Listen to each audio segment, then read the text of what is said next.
Sorting fact, disinformation after Russian attack on Ukraine. Associated Press journalists are documenting military activity across Ukraine, where disinformation is spiking during a Russian ground and air offensive.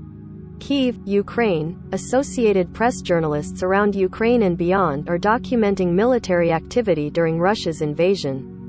With disinformation rife and social media amplifying military claims and counterclaims, determining exactly what is happening is difficult.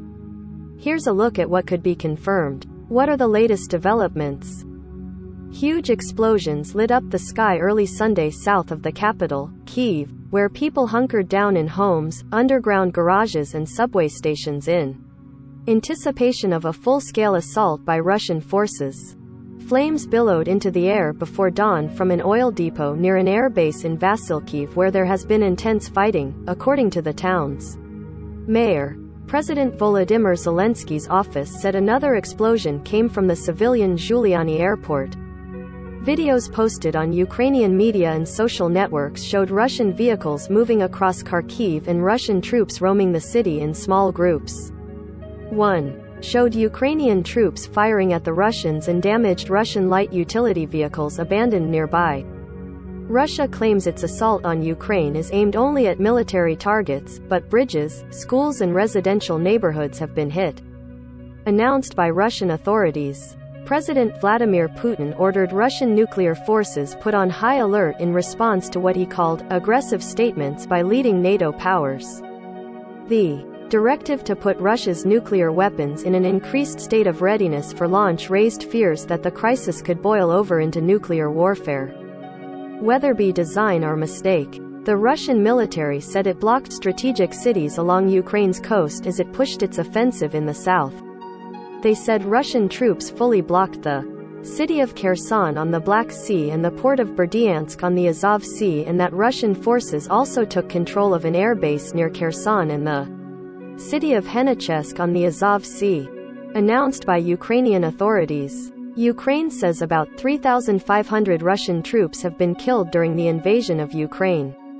Ukraine's UN ambassador, Sergei Kislitsa, tweeted Saturday that Ukraine appealed to the International Committee of the Red Cross, ICRC, to facilitate repatriation of thousands of bodies of Russian soldiers.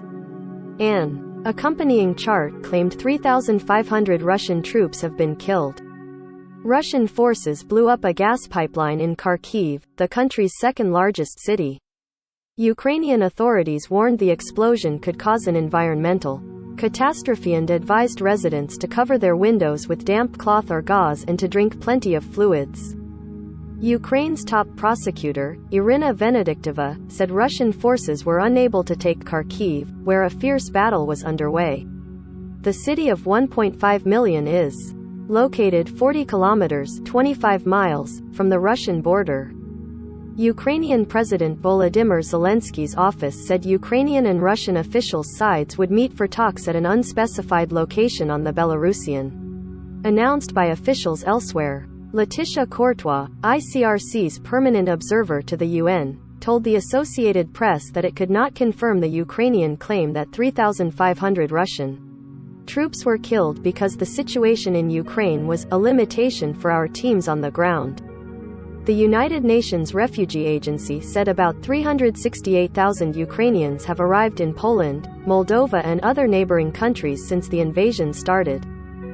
Follow app's coverage of the Ukraine crisis at https://apnews.com/hub/Russia-Ukraine.